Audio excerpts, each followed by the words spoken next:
Hello, good morning student. Myself Darshan Parmar and this is unit number 2 masonry construction. Subject name is building construction technology. Okay. So now in this video lecture we will discuss about arches. Okay. So what is the arches? Arch means the structure constructed of wedge-shaped block of stones or bricks jointed together with mortar and provided across the opening to carry the weight of the structure above the opening. It means arches means क्या होगा, जो structure है construction उस काम किया गया होगा किस शेप के ब्लॉक्स में, तो wedge shape block of stones और ब्रिक्स एंड जॉइंटेड टुगेदर, और उसको हम जॉइंट करेंगे with mortar and provided across the opening to carry the weight of the structure above the opening. Opening के ऊपर जो ओपनिंग उसका होगा उसके ऊपर जो स्ट्रक्चर कंस्ट्रक्टेड और क्रिएटेड किया गया होगा तो उसको हम बोलेंगे arches. Okay, so now this is the shape of the arches. Okay, so here this is the width of doorway and this person was entered in the room and this is a soldier arch. okay, and this is a common bond. और यहाँ पे जो ये है brick का construction किया, ये brick का वर्क है, ब्रिक मेसनरी वर्क, यहाँ पे ग्रेड है और ये यहाँ पे एलिवेशन और सेक्शन कुछ इस टाइप का होगा और ये दिखाया गया जो वो है elevation. Okay, now elements of arches. So arches के डिफरेंट टाइप्स ऑफ एलिमेंट्स है, वो किस एलिमेंट्स है तो उसकी बात करें हम तो यहाँ पे जो ये पहले आता है ये है रेडियस. ओके, यहाँ पे उसका जो आर्चेस है उसका ये सेंटर है. ओके, तो यहाँ से लेके यहाँ तक का जो डिस्टेंस आएगा उसको हम बोलेंगे रेडियस. उसके बाद ये जो वर्टिकल और ये हॉरिजॉन्टल लाइन है उसको हम बोलेंगे सेंटर लाइन. ओके, और ये है स्पान, यहाँ से लेके यहाँ तक, ये है स्प्रिंगिंग लाइन. ओके, यहाँ से लेके यहाँ तक है राइज, और ये जो आउटर साइड्स का जो यहाँ पे आउटर पेरिफेरी है उसको बोलेंगे हम एक्स्ट्राडोज, और जो इनर पेरिफेरी है ओके तो इसको बोलेंगे इंट्राडोज, और ये इंट्राडोज है और ये है एक्स्ट्राडोज. ये है कीस्टोन और ये पोर्शन को हम बोलेंगे क्राउन. ये है कीस्टोन, एक्स्ट्राडोज, इंट्राडोज, क्राउन, कीस्टोन, इसको बोलेंगे वोसियर, और ये है रेडियस, और इसके बाद इसको बोलेंगे हॉन्च. ये है हमारा एबुटमेंट एरिया और इस लाइन को हम बोलेंगे स्प्रिंगिंग लाइन. ओके, और ये है हमारा राइज पोर्शन और ये है span. Okay, so now classification of arches. So classification of arches है तो आर्चेस को हम किस तरीके से क्लासिफाइड करते हैं. Okay, so an arch may be classified according to their different terms में हम उसको क्लासिफाई आर्चेस को करते हैं. First one is a material of construction and workmanship.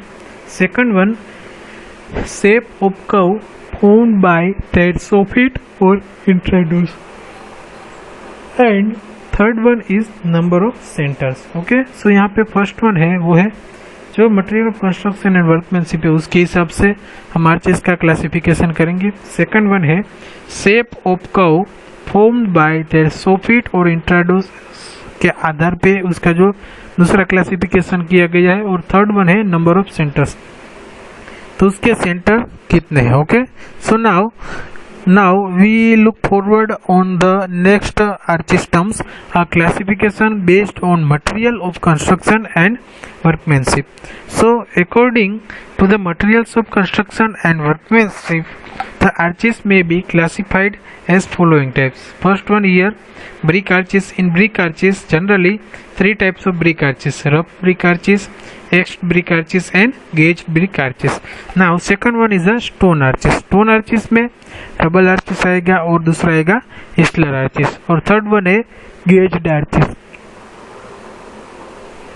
Gazed arches में आएगा precast concrete block arches and second one is a monolithic concrete arches. Okay, so now this is a rough brick arches की बात करें brick arches में तो ये हमारा rough brick arches कुछ इस टाइप से. These arches are built with ordinary bricks which are not in wedge shape. इसका शेप वेज टाइप का शेप नहीं होगा और ये बिल्ड किया गया वो ऑर्डिनरी ब्रिक्स की मदद से इसको हम बिल्ड करेंगे. Also known as relieving arches, इसको हम रिलीविंग आर्चेस भी बोल सकते हैं. Made up of rectangular brick that are not cut into wedge shape curvature are obtained by mortar. So ये जो आर्चेस है वो बिल्ड किया गया ऑर्डिनरी ब्रिक्स से एंड ये which are not in wedge shape, okay, also known as relieving arches, made up of rectangular brick that are not cut into wedge shape. तो ये जो हमारा ब्रिक है वो भी मेडअप होगा रेक्टेंगुलर ब्रिक से और उसको हम वेज शेप में कट नहीं करेंगे. Curvature R obtained by mortar, और ये जो हमारा कर्वेचर यहाँ पे है उसको हम ऑब्टेन करेंगे with help of mortar. Okay, now second one is etched brick arches.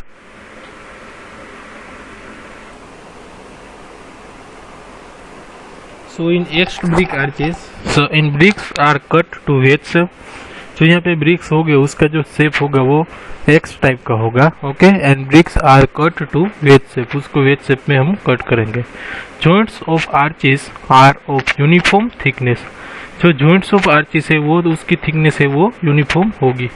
Not dress finely so it does not give much attractive appearance. जो उसको नोट ड्रेस फाइनली उसको हम ड्रेस नहीं करेंगे, सो क्या होगा, जो उसका जो अट्रैक्टिव अपीयरेंस है वो नहीं होगा. ओके, उसके बाद देखते हैं गेज ब्रिक आर्चेस. तो गेज ब्रिक आर्चेस में क्या है, accurately prepared to wedge shape. जो गेज ब्रिक आर्चेस है उसको हम वेज शेप में प्रिपेयर्ड करेंगे. उसके बाद specially shaped bricks known as rubber bricks are used. The lime putty is used for binding the blocks. So in gauge brick arches so accurately prepared, उसको जो हम वेज शेप में accurately prepared करेंगे और specially जो BRICS है वो हम रबर ब्रिक्स का उसमें यूज करेंगे. The lime putty is used for binding the blocks.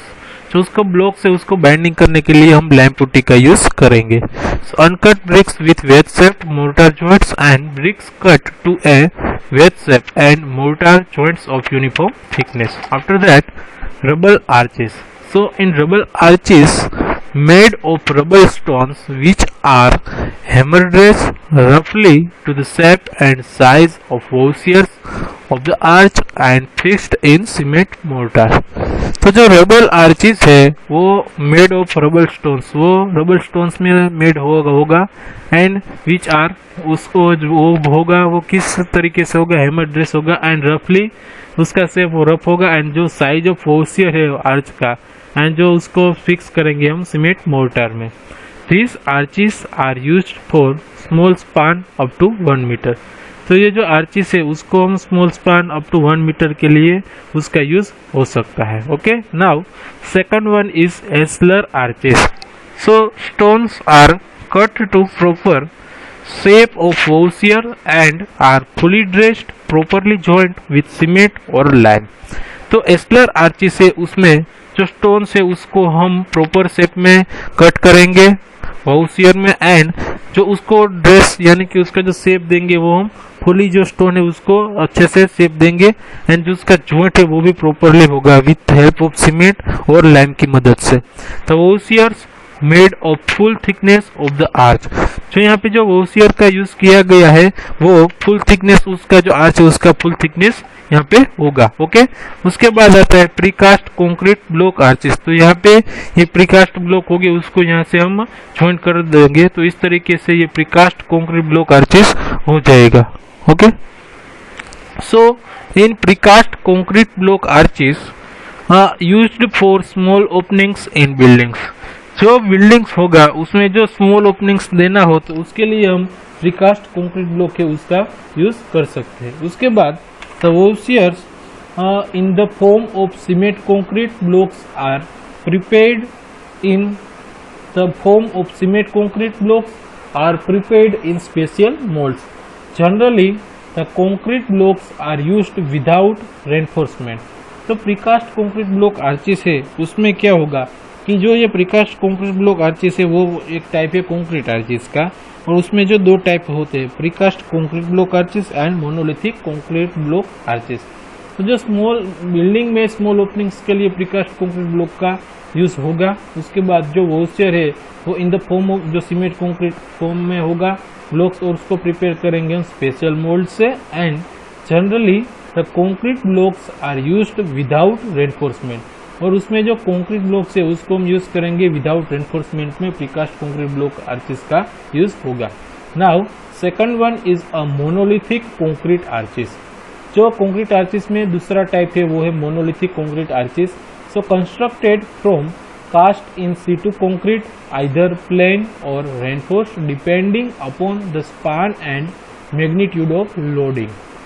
Quite suitable for larger span 3 meter and the curing is done 2 to 4 weeks. So monolithic concrete arch में जो constructed होगा वो क्या होगा, कास्ट इन सीटू कंक्रीट में वो उसका construction होगा वो आइदर प्लेन होगा और रेनफोर्स्ड होगा। वो डिपेंड होगा स्पान के ऊपर और जो उसका लोडिंग कंडीशन है उस पर वो डिपेंडेंट होगा। Quite suitable for larger span 3 metre. और ये जो सुटेबल होगा कितने स्पान के लिए, जो larger span up to 3 metre होगा तो उसके लिए हम उसका मोनोलिथिक कंक्रीट आर्चेस का यूज कर सकते हैं। The curing is done 2 to 4 weeks. जो उसमें क्यूरिंग आएगा उसको हम 2 से 4 वीक तक के लिए क्यूरिंग हमको उसमें करना पड़ेगा। Okay, so monolithic concrete arches है उसमें इस तरीके से। और जो आर्च का थिकनेस है वो होगा 15 सेंटीमीटर और उसका यूज हम 3 मीटर स्पान के लिए कर सकते हैं। और जनरल रूल्स की बात करें तो 38 mm वो each additional 30 centimetre of span में उसका हम एडिशन आएगा। और जो उसका फॉर्मवर्क होगा मोनोलिथिक कंक्रीट आर्च का, सो जो उसका फॉर्मवर्क होगा वो यूज करेंगे हम कास्टिंग आर्च के लिए एंड रिमूव करेंगे जब वहाँ पे वो कंक्रीट होगा वो हार्ड हो जाएंगे और सफिशिएंटली जो स्ट्रेंथ है वो ऑब्टेन हो जाएगा, उसके बाद ही उसका फॉर्मवर्क हम रिमूव करेंगे। और जो ये उसका क्यूरिंग पीरियड है वो है 2 से लेके 4 वीक तक का क्यूरिंग पीरियड है। Okay, now classification according to shape. So in classification according to shape we have to talk about classification according to shape. Generally जो according to the shape of the curve formed by their soffit or intrados, the arches may be classified as follows. So first is a flat arch, second one is a segmental arch, third one is semicircular arch, fourth one relieving arch and fifth one is Dutch or French arch. So in classification according to shape first type है वो है flat arch. Okay, so flat arch में क्या है कि flat arch में यहाँ पे इसका कोई एक सेंटर रहेगा और यहाँ से सेंटर से लेके यहाँ तक वो डिवाइड हो जाएगा। Okay, so in flat arch acts like a lintel when it provided over the opening. तो फ्लैट आर्च है वो वन टाइप का लिंटल होगा और वो प्रोवाइड करेंगे ओपनिंग के ऊपर। जॉइंट्स रेडिएटेड टू सेंटर, उसका जो जॉइंट होगा उसको रेडिएट करेंगे सेंटर से। Used only for light loads only, तो इसका फ्लैट आर्च का यूज हम ओनली लाइट लोड्स के लिए ही कर सकते हैं। And span up to 1.5 metre, और इसका जो स्पान होगा वो होगा 1.5 metre. Okay, so flat arch में इस तरीके से जो फ्लैट आर्च है वो लिंटल का होगा और उसको प्रोवाइड करेंगे over the opening of door और विंडो वहाँ पे प्रोवाइड करेंगे। और जो फ्लैट आर्च है उसमें स्टोन और ब्रिक्स यूनिट्स का हम यूज करेंगे विथ जॉइंट एंड रेडिएटिंग, जो सेंटर उससे वो रेडिएटिंग होगा। ओके, तो इस तरीके से फ्लैट आर्च का यहाँ पे हमने जो डिस्क्रिप्शन दिया और ये फिगर दिया इस तरीके से फ्लैट आर्च होता है। Now second one is a segmental arch. So in segmental arch one is a centre here and description की बात करें सेगमेंटल आर्च में, so segmental in shape and provided over the openings. So इसका shape होगा वो segmental होगा और provide करेंगे हम ओपनिंग्स के over. Joints radiate from A centre of arch which lies below the springing line.